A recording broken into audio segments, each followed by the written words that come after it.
کون کیسے سفر کرے گا؟ وزراء و افسران کے لیے بیرون ملک نئی سفری پالیسی کیا؟ سفر کی اجازت کفایت شعاری کمیٹی دے گی؟ فرسٹ کلاس کا مجاز کون؟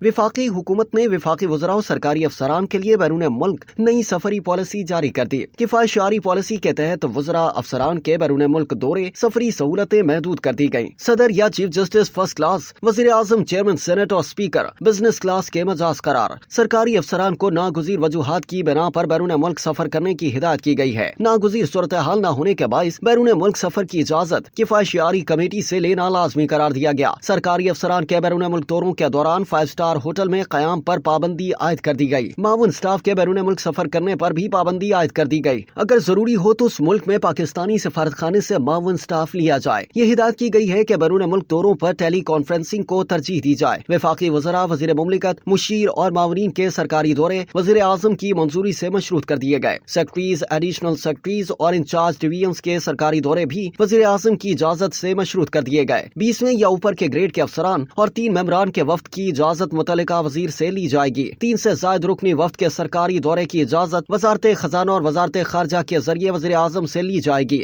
گریڈ 19 تک کے افسران کو اجازت کا اختیار سیکرٹری انچارج کو ہوگا۔ وزارت خارجہ سے NOC لازمی لینا ہوگا۔ ناگزیر وجوہات کے بغیر دوروں کی اجازت بھی کفایت شعاری کمیٹی سے لینا لازمی قرار دیا گیا ہے۔ بیرون ملک دوروں کی تمام تفصیلات وزارت خارجہ کو فراہم کرنا لازمی ہوں گی۔ وزیر اور سیکرٹری کے ایک ہی وقت بیرون ملک دوروں پر پابندی عائد کی گئی ہے۔ ناگزیر وجوہات کی بنا پر دونوں کو بیک وقت بیرون ملک دوروں کی اجازت دی جا سکے گی۔ استثناء کے لیے متعلقہ وزیر یا ڈویژن کو وزیر اعظم سے اجازت لینا ہوگی۔ یہ ہدایت کی گئی ہے کہ بیرون ملک کانفرنسز میں حتی الامکان کوشش کی جائے کہ سفارت خانے کے افسران شرکت کریں۔ وفاقی وزیر، وزیر مملکت، مشیر اور معاونین سال میں بیرون ملک کے 3 دورے کرنے کے مجاز ہوں گے۔ خاص حالات میں ان دوروں میں اضافہ بھی ہو سکے گا۔ وزارت خارجہ اور وزارت تجارت کو اس پابندی سے استثناء ہوگا۔ عالمی مالیاتی اداروں کے دوروں کے لیے تمام ڈویژنز کو اکنامک افیئر ڈویژن سے NOC لینا ہوگی۔ صدر اور چیف جسٹس فرسٹ کلاس سفری سہولیات کے مجاز ہوں گے۔ وزیر اعظم، چیئرمین سینٹ، اسپیکر قومی اسمبلی بزنس کلاس کے مجاز قرار دیے گئے ہیں۔ وزیر خارجہ، وفاقی وزیر، وزیر مملکت بھی بزنس کلاس سفر کے مجاز ہوں گے۔ چیئرمین جوائنٹ چیفز اور سروسز چیفز بھی فرسٹ کلاس سفر کے مجاز قرار دیے گئے ہیں۔ سینئرز، ارکان قومی اسمبلی، وفاقی سیکرٹریز، ایڈیشنل سیکرٹریز اور سفیر بھی فرسٹ کلاس کے مجاز ہوں گے۔ وفاقی حکومت سے منسلک اداروں کے افسران اکانومی کلاس میں سفر کے مجاز قرار دیے گئے۔ بیرون ملک دوروں کے لیے PIA کی پرواز پہلی ترجیح قرار دیا گیا ہے۔